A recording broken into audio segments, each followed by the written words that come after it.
Friends, welcome back to my channel. And ఈరోజు recipe వచ్చేసి friends, అందరికి ఇష్టమైన దేవుడి దగ్గర అంటే గుళ్ళో చేస్తారు కదా, ఆ పులిహోర ఎలా ప్రిపేర్ చేస్తారో టేస్టీగా ఈ వీడియోలో నేను చూపిపోతున్నాను.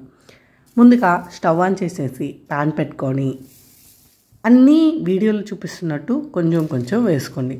శనగబెడలు, మినప్పప్పు, ఆవాలు, జీలకర్ర, మిరియాలు, కొద్దిగా మెంతులు, అలానే మీ టేస్ట్కి సరిపడేంత ఎండుమిర్చిని అయితే యాడ్ చేసుకోండి. ఇవన్నీ బాగా ఫ్రై చేసుకోవాలి. ఇలా ఫ్రై చేసుకున్న దాన్ని మిక్సీలో పట్టించేసి మిక్సీ ఆడించి పక్కన పెట్టేసుకోవాలి. ఇప్పుడు సేమ్ ప్యాన్లో కొద్దిగా ఆయిల్ వేసి ఇందులో కొద్దిగా ఆవాలు, అలానే శనగబెడలు, వేరుశనగపప్పు, కరివేపాకు, 2 ఎండుమిర్చి వేసుకుని బాగా ఫ్రై చేసుకోవాలి. అండ్ ఇందులో వచ్చేసరికి ఇప్పుడు మనం ముందుగా నానబెట్టుకొని ఉన్న చింతపండు రసంని యాడ్ చేసుకోవాలి. చింతపండు రసం మన టేస్ట్కి సరిపడేంత మనం అయితే యాడ్ చేసుకోవాలి. పులుపు ఎక్కువగా తినే వాళ్ళకైతే ఎక్కువ యాడ్ చేసుకోండి, లేదు మూయినంగా తినే వాళ్ళైతే మూయినంగా యాడ్ చేసుకోండి. చింతపండు రసం కూడా బాగా ఫ్రై అయ్యేంత వరకు ఇలా ఫ్రై చేసుకోవాలి.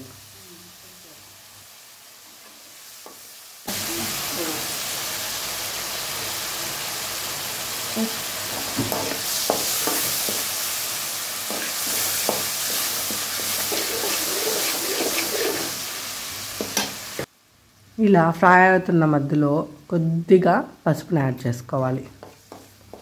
ఇదంతా బాగా ఫ్రై అయిన తర్వాత ఇప్పుడు మనం మిక్సీ పట్టుకొని ఉన్నాం కదా, సో ఆ పొడిని అయితే యాడ్ చేసుకోవాలి. ఈ పులిహోరకి టాప్ సీక్రెట్ ఏంటంటే ఇదేనండి.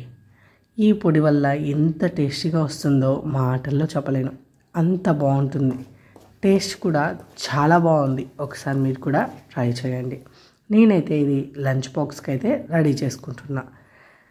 ఇవన్నీ బాగా ఫ్రై అయిన తర్వాత ఇప్పుడు ఉడికించి కొద్దిగా చల్లార్చి పెట్టుకొని ఉన్న రైస్ని అయితే యాడ్ చేసేసుకొని బాగా మిక్స్ చేసేస్తే అంతే, మన పులిహోర రెడీ అయిపోతుంది.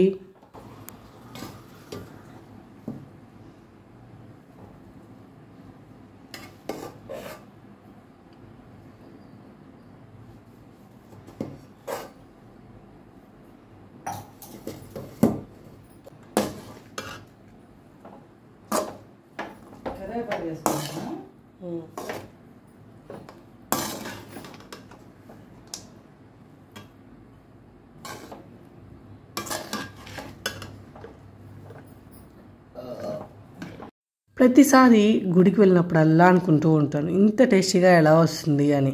బట్ ఈ టాప్ సీక్రెట్ తెలియకుండా ఎన్ని డేస్ నుంచి చాలానే మిస్ అయ్యాను ఈ రెసిపీని.